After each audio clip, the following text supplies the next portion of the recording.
Hello दोस्तों, प्रभात learning channel पर आपका स्वागत है। दोस्तों, आज हम लोग भौतिकी में आगे वाला topic inversion and lateral inversion यानी प्रतिबिंब का विपरिवर्तन एवं पार्श्व विपरिवर्तन के बारे में देखेंगे। दोस्तों, ये टॉपिक काफी छोटा और आसान भी है, लेकिन फिर भी बच्चों को समझ में नहीं आता है, इसलिए वीडियो को अंत तक देखेंगे। उम्मीद करेंगे कि दोस्तों आपको समझ में आ जाएगा, और समझ आ जाए तो वीडियो को लाइक कर दे और चैनल को सब्सक्राइब जरूर कर देंगे। दोस्तों, इसको समझने से पहले समतल दर्पण द्वारा बने प्रतिबिंब की विशेषताएं हम लोग देखेंगे। समतल दर्पण में प्रतिबिंब कैसा बनता है, क्योंकि उसी समतल दर्पण में बने प्रतिबिंब की एक विशेषताएं हैं लेटरल इन्वर्जन। इसीलिए हम लोग दोस्तों समतल दर्पण द्वारा बने प्रतिबिंब की विशेषताएं देखेंगे। दोस्तों, ये समतल दर्पण द्वारा बना प्रतिबिंब है, इसमें हम लोग क्या देख रहे हैं दोस्तों? समतल दर्पण में बना प्रतिबिंब काल्पनिक होता है, क्योंकि दोस्तों यहाँ पर हम लोग देख रहे हैं कि प्रतिबिंब काल्पनिक कटान से बन रहा है। ये दोस्तों यहाँ पर डॉट डॉट लाइन से दिखाया गया है, ये काल्पनिक को शो करता है। और जब दोस्तों प्रतिबिंब काल्पनिक होगा तो इसे हम लोग पर्दे पर नहीं उतार सकते हैं, ये भी इसकी दोस्तों विशेषताएं हैं।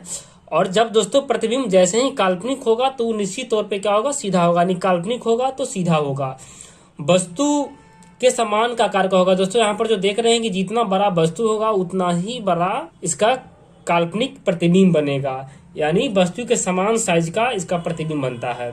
और ये भी दोस्तों देख रहे हैं कि ये दर्पण के सामने वस्तु रखी है तो दर्पण के पीछे इसकी प्रतिबिंब बनती है, यानी दर्पण के पीछे इसका प्रतिबिंब बन रहा है।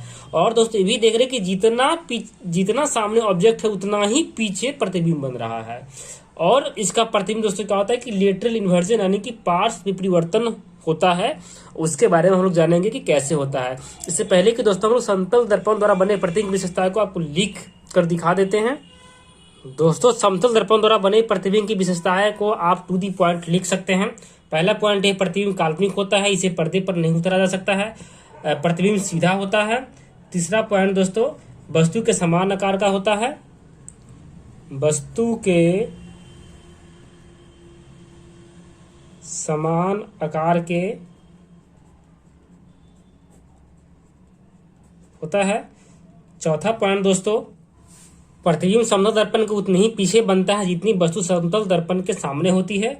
और पांचवा पॉइंट है दोस्तों, यह लेटरल इन्वर्जन यानी कि पार्श्व विपरिवर्तन लेटरल इन्वर्जन होता है।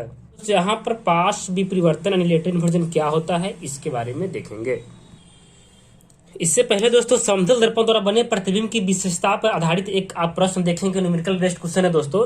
एक समतल दर्पण के सामने 15 सेंटीमीटर की दूरी पर 5 सेंटीमीटर ऊंची वस्तु रखी गई है। 15 सेंटीमीटर की दूरी पर 5 सेंटीमीटर ऊंची वस्तु रखी गई है। समतल दर्पण द्वारा बने प्रतिबिंब की प्रकृति, प्रतिबिंब का आकार तथा प्रतिबिंब का स्थान ज्ञात करें। दोस्तों सवाल है कि 5 सेंटीमीटर ऊंची वस्तु रखी गई है, समतल दर्पण द्वारा बने प्रतिबिंब की प्रकृति। अब दोस्तों यहाँ प्रकृति की बात कर रहा है तो प्रकृति में या तो काल्पनिक होगा या वास्तविक होगा। जब दोस्तों समतल दर्पण है तो समतल दर्पण आपको बताया गया है कि इसमें समतल दर्पण में बना प्रतिबिंब काल्पनिक होता है, तो इसका आंसर दोस्तों क्या हो जाएगा? प्रकृति में इसका आंसर क्या हो जाएगा? काल्पनिक हो जाएगा। यानी समतल दर्पण द्वारा बना प्रतिबिंब काल्पनिक होता है, तो इसका आंसर क्या हो जाएगा? काल्पनिक हो जाएगा दोस्तों। ठीक है। दूसरा कर रहा है प्रतिबिंब का आकार। आकार आपको दोस्तों सेम साइज का बनता है। जितना बड़ी ऊंची वस्तु होगा दर्पण के सामने उतना ही पीछे उसका प्रतिबिंब बनेगा। तो यहाँ पर दे रखा है दोस्तों कि 5 सेंटीमीटर ऊंची वस्तु है तो प्रतिबिंब का आकार दोस्तों क्या होगा? 5 सेंटीमीटर का होगा।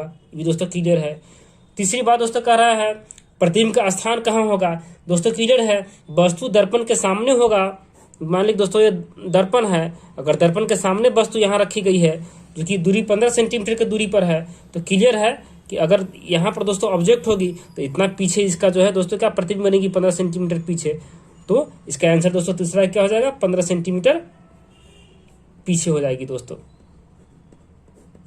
ठीक है दोस्तों, तो ये न्यूमेरिकल बेस्ड क्वेश्चन है, आपसे यही क्वेश्चन एग्जाम में पूछा जा सकता है, इसलिए ध्यान से इसको देख लेंगे। इसके बाद दोस्तों हम लोग देखते हैं इन्वर्जन और लेटरल इन्वर्जन।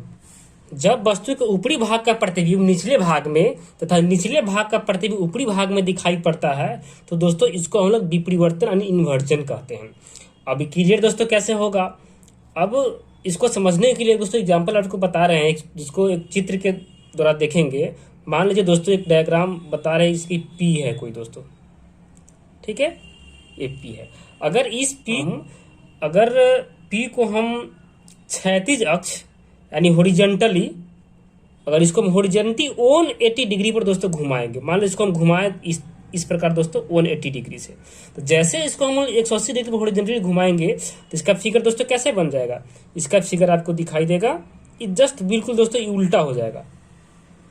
अब ये पी का जो शेप आपको दिख रहा है ये नीचे की ओर दिखाई देगा, ऐसे दिखाई देगा दोस्तों, इस प्रकार दिखाई देगा। तो हुआ ना कि जब ऊपरी वाला भाग दोस्तों यहाँ नीचे दिखाई दे रहा है और नीचे वाला भाग ऊपर दिखाई दे रहा है, तो इस प्रकार दोस्तों जो प्रतिबिंब बनेगा तो इसको हम लोग क्या कहेंगे, विपरिवर्तन यानी कि इन्वर्जन कहेंगे। यानी दोस्तों इसको समझने के लिए हम ऐसे कह सकते हैं कि जब किसी वस्तु का प्रतिबिंब को अगर हम हॉरिजॉन्टली, यानी कि ये हॉरिजॉन्टल हो गया, इसको हम लोग वर्टिकल बोलते हैं, इस लाइन को इसको हॉरिजॉन्टल बोलते हैं, तो हॉरिजॉन्टली अगर हम 180 डिग्री पर दोस्तों घुमाएंगे, यहाँ पर 180 डिग्री लिख दिए हैं, अगर हॉरिजॉन्टली 180 डिग्री पर घुमाएंगे तो पूरा दोस्तों ये घूमकर इस शेप का बन जाएगा। जैसे इसको दोस्तों घुमाएंगे तो ये ऐसे बन जाएगा। तो इस प्रकार जो प्रतिबिंब दिखाई पड़ेगा तो ऐसे प्रतिबिंब को दोस्तों हम लोग विपरिवर्तन यानी कि इन्वर्जन कहेंगे।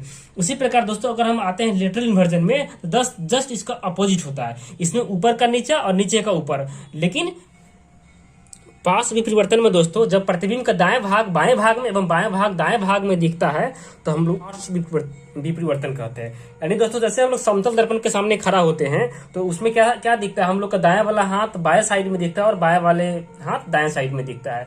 तो इस प्रकार जब दोस्तों प्रतिबिंब दिखाई दे तो उसको हम लोग पार्श्व विपरिवर्तन एंड लेटरल इन्वर्जन कहेंगे। यानी इससे क्लियर है कि समतल दर्पण में बना प्रतिबिंब जो है लेटरल इन्वर्जन होता है। इसको दोस्तों समझने के लिए हम लोग इस शेप से भी समझ सकते हैं। जैसे इसमें दोस्तों कोई प्रतिबिंब आपको पी दिए है ना, और पी को दोस्तों क्या करना है, हम लोग इन्वर्जन में देखे थे, हम लोग 180 डिग्री घुमा रहे थे क्षैतिज अक्ष में, और इसको दोस्तों हम लोग घुमाएंगे उदर्ग अक्ष में। जब इसको दोस्तों हम लोग उदर्ग अक्ष में, यानी अगर कहा जाए तो यहां से दोस्तों इसको हम इस प्रकार घुमाएंगे 180 डिग्री। ठीक है दोस्तों, इस प्रकार इसको हम घुमाएंगे, ऐसे घुमाएंगे। तो ये कैसे दिखेगा दोस्तों, ये बिल्कुल ये वाला शेप इसका इधर आएगा और ये इधर होगा। इसमें दोस्तों क्या देख रहे हैं कि पी शेप है। अगर इसको हम लोग देखेंगे समतल दर्पण दोस्तों, जितना दूरी पर ये फिगर इसको पी इधर दिख रहा है, सेम दोस्तों उल्टा इसका जो है इस प्रकार 180 डिग्री हम लोग घुमाएंगे उदग्र अक्ष में, वर्टिकल एक्सिस में। दोस्तों ये होता है उदग्र, इस प्रकार इसको हम लोग ऐसे घुमाएंगे दोस्तों तो इस प्रकार दिखेगा। हम दोस्तों दूसरे फिगर से भी देख सकते हैं। जैसे कभी दोस्तों मान लीजिए कि यहाँ पर ए इस प्रकार दोस्तों दिख रहा है, अगर इसको हम लोग देखेंगे मिरर में तो ये कैसा दिखेगा, इस प्रकार दिखेगा।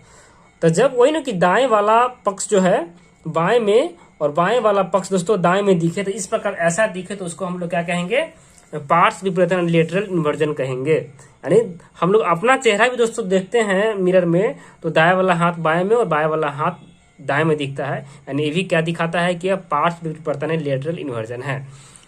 आज के वीडियो में दोस्तों इतना ही, धन्यवाद।